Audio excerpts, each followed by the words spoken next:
I'm Scientist Streletsky here, and I'm here with my assistant, Robbie, alright? And what we're gonna do today is show you flammability, and what that is the quality of being able to ignite something.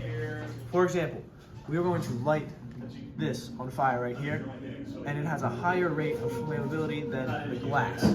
So this will light on fire and this won't. Hold on a second, let me demonstrate.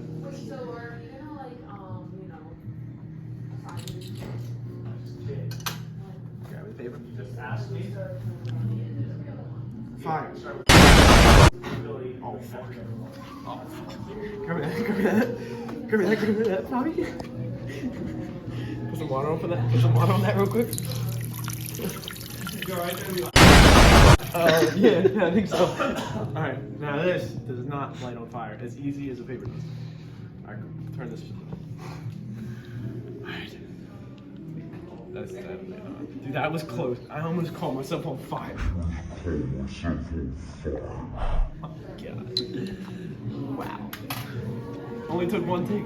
Okay, and that is how you show what flammability is. Alright, what's up, science class? Today I'm gonna be explaining what oxidation is, okay? And I'm no Bill Nye, but I think I can make it work, okay? So Keep going, you good? just like cut it. Okay, oxidation. Oxidation is defined as the process of adding oxygen to an element. And when that happens, it's an atom or an ion, they lose one or more electrons. Okay, so what I'm going to be doing here to represent that is burning a magnesium strip. Okay, so when the fire burns a magnesium strip, it's introducing oxygen into the magnesium, and that's what we call an oxidation reaction. And that's just defined as a chemical reaction that takes place when a substance comes in contact with something that adds oxygen into it. And in this case, it's going to be fire. Okay, so we're going to demonstrate that real quick. I have nails that are made out of iron up here. That's pretty hard. I don't scratch something.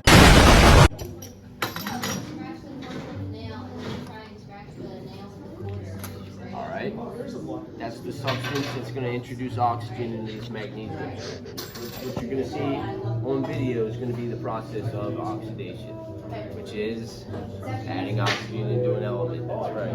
Ready?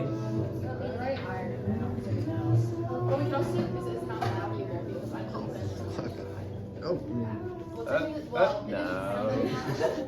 Oh, it's valuable. But you have to use like a... So it is valuable. So in my right hand I'm holding water, and in my left hand I'm holding syrup. And syrup has a higher viscosity rate than water. And I'm going to demonstrate that by pouring it. What is viscosity, Bobby? Viscosity is the resistance to flowing.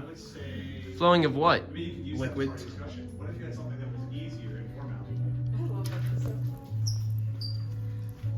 Wow, the water poured out faster than that syrup. I wonder why. That's because it has a lower viscosity rate than syrup. Wow. Is that all? Yep. And action. Magnets. But what are they? That's what we're going to be answering today. So magnetism is defined as the strength or energy applied to magnets to cause other magnets or magnetic materials to come to a place or force them away, so to attract or repel. And this happens because of the different particles or electrons in the atoms, in the magnets themselves. They're spinning in all these directions. It's creating a magnetic field. I want you to see up close there. You see that? Well, you can't see them though because they're small. Okay. So to demonstrate magnets, we're going to be taking some magnetic materials here. And we've got a magnet, and we're either going to attract or repel depending on the side. Okay. So watch this.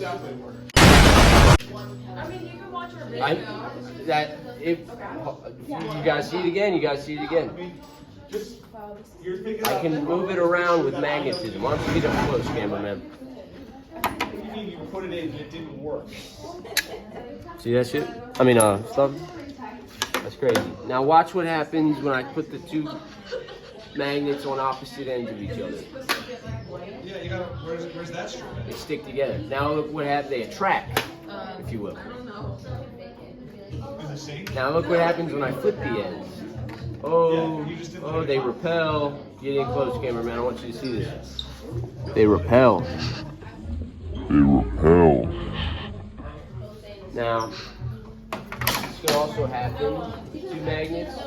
As you can see, they're attracting, but when I flip them over, they repel.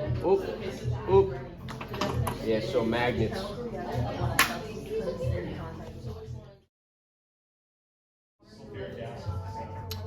We're back in Hardenbrook's class, demonstrating again. This time it's volatility. Now, volatility is an organic chemical's tendency to vaporize or to change from liquid to the vapor or gaseous state, evaporation. What I have here with me is acetone. Now, it has a high volatility.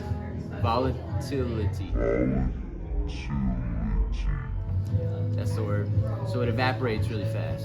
So we're going to demonstrate that by just pouring it on the table and watching it disappear, turn into a gaseous form. Ready? Cameraman, I want you to get this. You can smell it. Yeah, that is one of the other things you might want to mention. I did mention in your video. And then we're gonna. Okay, now I'm going to take a time lapse.